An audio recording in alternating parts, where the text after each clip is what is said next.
వీనియన్ న్యూస్కు స్వాగతం. నా పేరు కిరణ్ కుమార్. ఇప్పుడు వివరాల్లోకి వెళ్దాం. రాష్ట్ర వ్యాప్తంగా గవర్నమెంట్ ఎంప్లాయీస్ పింఛనీదారులు ఈరోజు నిరసన తెలియజేస్తున్నారు.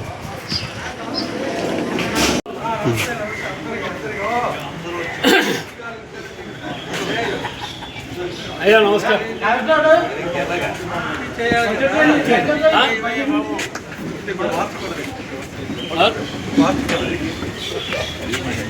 అలాగే మనం ఎప్పుడైనా ఇలాగ వేసుకురావా? ఇలా తిప్పాడు. ఇప్పుడు ఎలా తిప్పుతావు? ఇక్కడ బోర్డు పెట్టి వస్తుంది. మనం ప్రతిసారి పెడుతున్నా కదా, వచ్చావు కదా, ఎందుకు అలా వర్షం ఇప్పుడు ఇలా పెడదామండి. 2 నిమిషాలు పనండి. ఎవరితో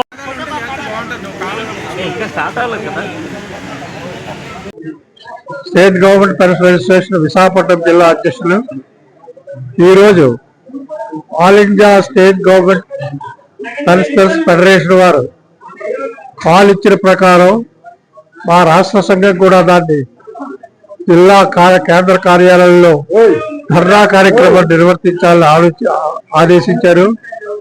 మా డిమాండ్ల మీద ఈరోజు కార్యక్రమాలు జరుగుతున్నాం. ఈ కార్యక్రమం దఫాలుగా మారి పెద్ద కార్యక్రమంగా మార్చి ఈనాటి కార్యక్రమం మొదలయ్యి మా రాష్ట్ర ప్రభుత్వ పరిశ్రమ సంఘం తాలూకా డిమాండ్లు ఏవైతే ఉంటాయో వాటి మీద కూడా మేము ప్రత్యక్ష పోరాటానికి సిద్ధం అవుతూ ముందరకెళ్తున్నాం. ఈనాడు విశేషంగా వచ్చేసిన మా సభ్యులు కూడా సుమారు 80 మందితో ఈనాటి ఈ ధర్నా కార్యక్రమం జరుగుతుంది. తర్వాత కలెక్టర్ వారికి మా తాలూకా డిమాండ్ల మీద ఒక వినతి పత్రం కూడా అందజేస్తామని తెలియజేసుకుంటూ ధన్యవాదాలు. థ్యాంక్స్. పిలుపుని ఆలోచించుకుని జిల్లా కేంద్ర రాష్ట్ర అధ్యక్షులు ఇచ్చిన వారి సూచన మేరకు ఈ ధర్నా కార్యక్రమం చేపట్టడం జరిగింది. మా కోరికలు కొత్తగా వచ్చినవి కాదు, ఆల్రెడీ పెండింగ్ లో ఉన్నాయి. సస్పెన్షన్ లో పెట్టారు, పెండింగ్ లో పెట్టారు. ఇది ఆల్రెడీ ఇదివరకు ఒకసారి ఇచ్చేసి ఎడిషనల్ క్వాంటమ్ పెన్షన్ ఉంది, అది ఆల్రెడీ ప్రీవియస్ గా ఇచ్చారు, మళ్ళీ తగ్గించారు. దాన్ని రెస్టోర్ చేయమని చెప్పి అడుగుతాం. అలాగే హెల్త్ స్కీమ్ మేము నెలకి సుమారు 500 300 500 వరకు కడుతున్నాం ప్రతి సభ్యుడు.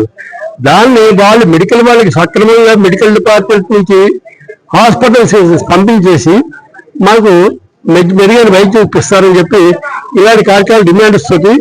ఈ ధర్నా కార్యక్రమం కేంద్రం ఎంప్లాయీస్ ప్రకారం మేము చేస్తున్నాము. ఇది ఉద్యోగ పెన్షన్ కాంప్రమైజ్ హెల్త్ ఇన్సూరెన్స్ కూడా అమలు చేయాలని కోరుతున్నాం.